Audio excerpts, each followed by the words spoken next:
कि हमारी बहनों के खातों में हर महीना 1500 रुपये हम देंगे।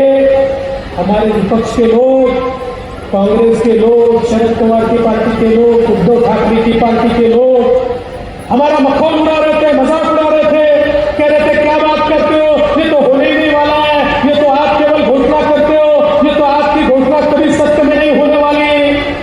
लेकिन मुझे इस बात का गर्व है, 2.5 करोड़ बहनों के खाते में हमने पैसा डाल दिया और उनके खातों में 1500 रुपये महीना जाना चालू हो गया। बताओ यहां कितनी बहनों के खातों में पैसा आया, हाथ ऊपर करके बताओ। देख सकते हैं सारी बहनों के खातों में पैसा आया। और बहनों, हमने राखी के समय तो पैसा डाला ही, लेकिन हमारे ध्यान में आया कि जब दिवाली होगी और भाई दूज होगी तो आचार संहिता होगी, उस समय बहनों को हमारी बहनें जब हमारी आरती उतारेगी तो हम बहनों को कुछ नहीं दे पाएंगे। इसलिए हमने तय किया और नवंबर का पैसा भी अक्टूबर में ही डाल दिया। दोनों महीने का पैसा इसी महीने आपको मिल रहा है। लेकिन जैसे आपके सगे भाई हम हैं, ऐसे कुछ सौतेले भाई भी तैयार हो गए।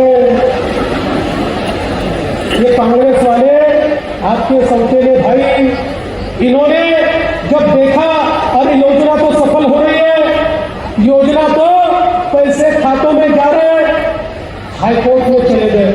हाईकोर्ट में केस की इन्होंने, और क्या कहा केस के अंदर, केस में कहा ये लाडली बहना योजना, ये लेख लाड़की योजना, ये बच्चियों को फ्री शिक्षा की योजना, ये सारी योजनाएं जो महिलाओं के लिए बनी है, ये सारी योजनाएं यानी पैसा बर्बाद करना है, पैसे की बर्बादी है, इसको बंद कर दो। और कौन गया कोर्ट में? कोर्ट में जाने वाला व्यक्ति है अनिल वरपल्लीवाल। ये अनिल वरपल्लीवाल कौन है? हमारे नाना भाऊ पटोले का ऑफिशियल अधिकृत कलेक्टर के यहाँ दर्ज इस प्रकार का चुनाव प्रमुख अनिल वरपल्लीवाल ये कोर्ट में गया कि लाडली बहना योजना बंद कर दो। लेकिन चिंता मत करो, हमने भी कोर्ट में दलीलें दी, कोर्ट ने लाडली बहना योजना बंद करने से मना कर दिया और आगे भी हम इसको बंद नहीं होने देंगे। लेकिन जरा ये सौतेले भाइयों का भी ध्यान रखो।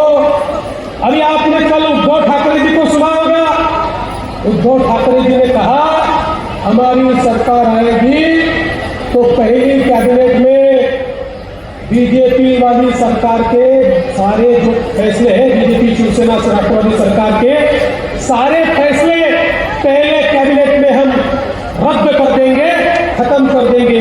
यही बात पवार साहब की पार्टी ने कही है, यही बात हमारे नाना पटोले जी ने कही है, सुनील केदार जी ने कही है। ये सारे सौतेले भाई राह देख रहे कि कब चुनकर आते और कब आपके मुंह से निवाला छीनते।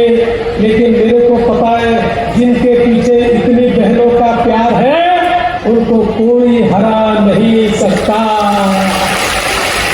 सरकार वापस अपनी आएगी, आपकी सरकार, हमारी नहीं है, आपकी सरकार आएगी और अगले 5 साल तक लाडली बहनों के खातों में पैसा आता ही रहेगा, आता ही रहेगा, आता ही रहेगा और आता ही रहेगा।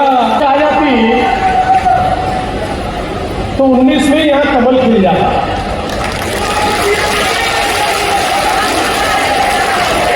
लेकिन आज का संकेत देखो, कमल कहां खिलता है? कीचड़ में खिलता है।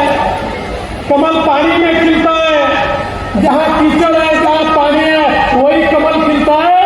हम लोग विनोद बाबू आ गए, मेरा नाम देवेंद्र है, देवेंद्र यानी इंद्र है, इंद्र साक्षात बारिश लेकर आ गया और तुम्हारे लिए कमल खिलाने के लिए आ गया।